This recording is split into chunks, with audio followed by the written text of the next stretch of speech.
Hey Halo fans, Jang here from jangbricks.com with a Bloks Halo set review. This is set number 97070. It's the Covert Ops Battle Unit. Now you probably won't find this in stores anymore, so I'm not going to spend a whole lot of time on it. The copyright date on the one that I got was 2012. I believe this is completely out of commission now, or out of production, but this is mostly a troop building set, so let me actually move the troops out of the way so I can focus on them, but I just want to get the other things taken care of first. First off, you've got a machine gun, nice with the tripod on it. It's got a little shield across the front, and I love this mold of this piece. I really like it. And it works really well with the figures too. When they stand up next to it, it's just the right height. Their hands can grab onto both sides of this. You can rotate this a little bit, but it's a little bit on the hard side, so I recommend just setting it in a spot where it looks good, and then if you want to move it, just move the whole thing, tripod legs included. And then back here you have a bubble shield.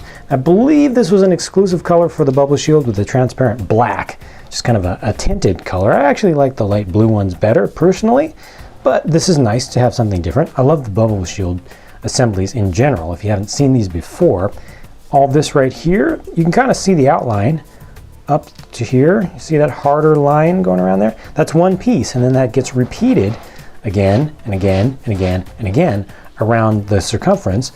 Gets attached to one single piece, kind of star-shaped piece up at the top that holds them together, and then you have just little bits at the end, and then in the center you have the actual bubble shield generator, and that's just on a little jumper piece.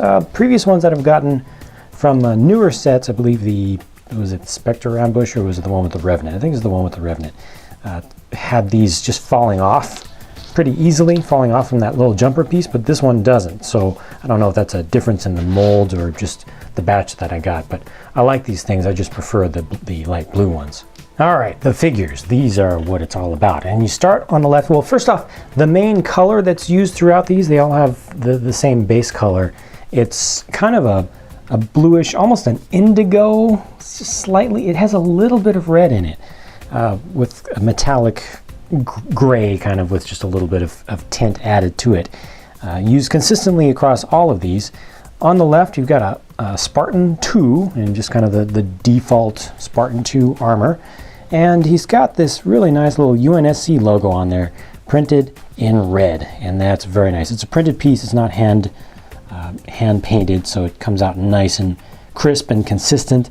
That's a really good looking figure just by itself. I tend to get kind of tired of these same Spartan figures, but this is just a beautiful color, and with the matte black accents and that insignia added on there, I think it looks really good.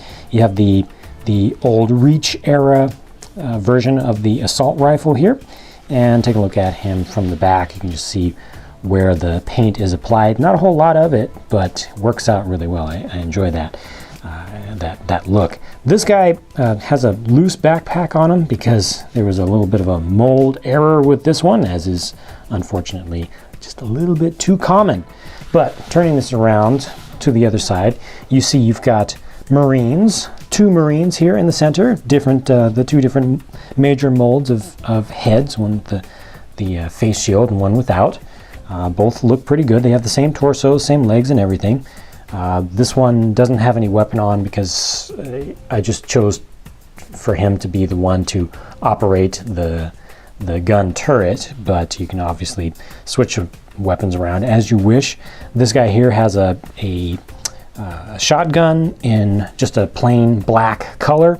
And then finally down here you have the ODST. This is a shock trooper in the same color scheme plus red, plus some other black added on top of that. I really like this one. I didn't used to like the ODSTs in general, but as time has gone by and I've seen more and more of them, I like them more and more as figures. I especially like the use of two tones here for the hands.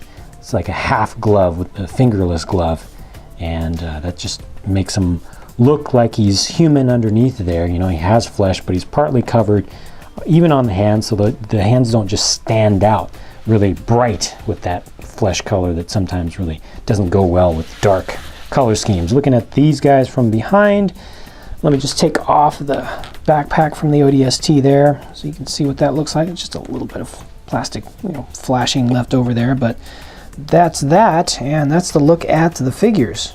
Like I said, this set is old news now, but I think that this is a good one. I like these darker color schemes. They just look more believable and realistic, even though they have the exact same molds as so many other figures that are done in other sets. I like the darker colors, and I like the metallics also. So for me, this is definitely a win.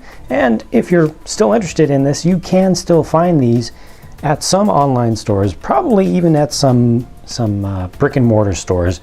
Certainly you can find them on eBay. Just put a watch on the set number or the name, Covert Ops Battle Unit. So that's it for this video. Thanks for watching. Stay tuned for much more to come. I'm putting out videos on a very regular basis, so there's a good reason to subscribe or to follow the blog at jangbricks.com to make sure you don't miss anything. Talk to you again soon.